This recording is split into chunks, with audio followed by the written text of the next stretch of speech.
A new study presented at the Royal Astronomical Society's National Astronomy meeting suggests that the Milky Way may sit inside a vast, low-density region of space, a cosmic void that could slightly distort how we measure the universe's expansion.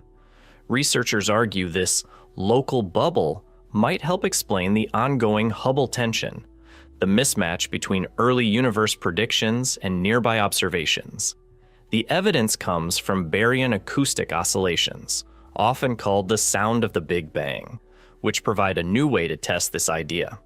In this video, we will explore what scientists found, why it matters, and what comes next. Let's get started.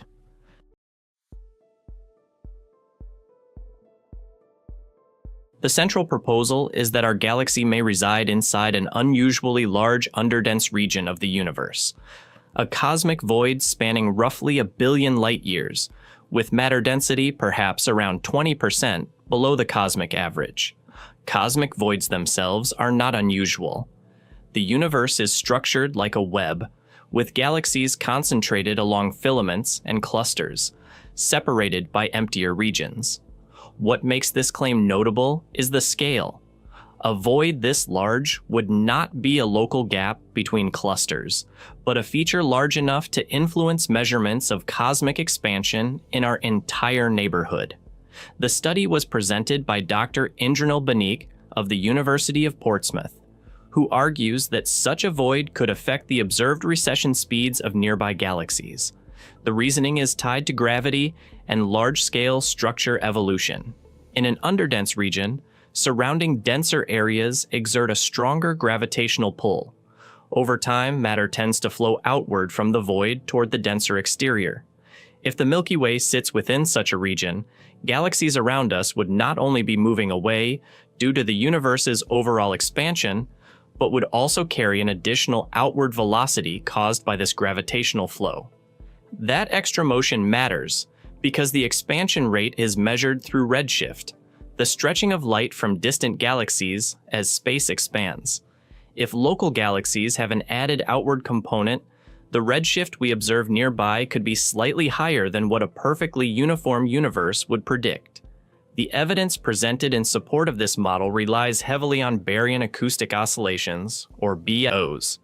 These are patterns originating in the early universe, when pressure waves traveled through hot plasma before the cosmos cooled enough for neutral atoms to form. The result was a characteristic spacing imprinted into the distribution of galaxies, providing astronomers with a known reference scale. Because BAOs act as a cosmic measuring tool, they allow researchers to test how expansion behaves across different epochs. Dr. Banik's team argues that when BAO datasets collected over the last 2 decades are considered together, a universe containing a local void fits the observations significantly better than a completely homogeneous model tuned to match Planck satellite results. That is the key discovery. The suggestion that local cosmic structure may be biasing one of the most important numbers in cosmology.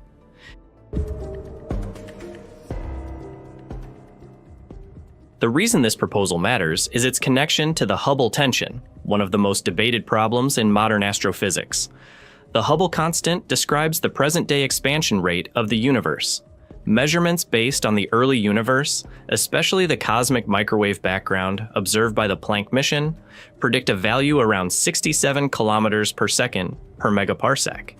But measurements based on the nearby universe, using supernova distances and galaxy recession speeds, consistently produce a higher value, closer to 73. This discrepancy has remained even as observational techniques have improved, making it difficult to dismiss as a simple measurement error. That is why the Hubble tension has become so important. It may indicate either hidden systematics in our methods or missing ingredients in the standard cosmological model.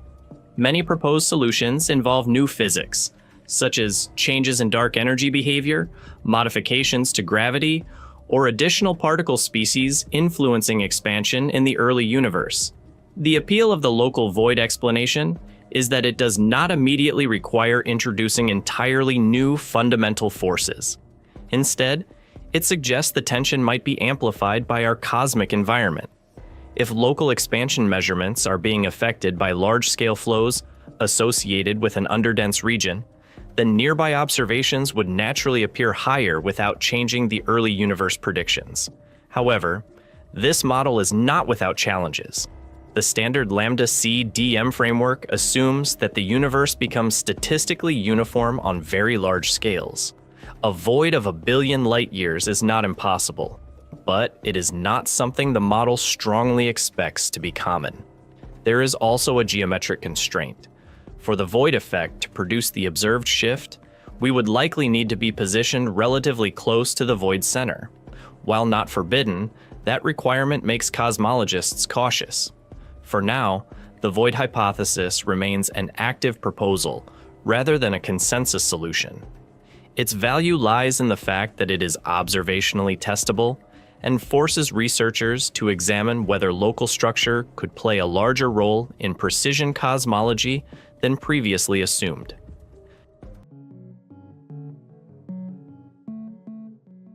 If the local void hypothesis is supported by future evidence, the implications would be significant. First, it could reduce the Hubble tension without requiring dramatic revisions to cosmological physics. Even a partial environmental contribution could ease the gap between early universe predictions and local measurements. Second, it would affect how astronomers interpret nearby expansion data. Distance ladder measurements might need more careful corrections for large-scale gravitational flows, especially when aiming for percent-level precision. It could also influence estimates of the universe's age. Since expansion history is tied directly to cosmic time, even modest changes in the inferred Hubble constant have downstream effects on our understanding of how long the universe has been evolving. The next step is rigorous testing using independent observational methods. One major approach involves cosmic chronometers, galaxies that have stopped forming stars. By analyzing their stellar populations, astronomers can estimate their ages. Combining those ages with redshift measurements provides another way to reconstruct expansion history, offering a cross-check that does not rely on the same assumptions as supernova-based methods.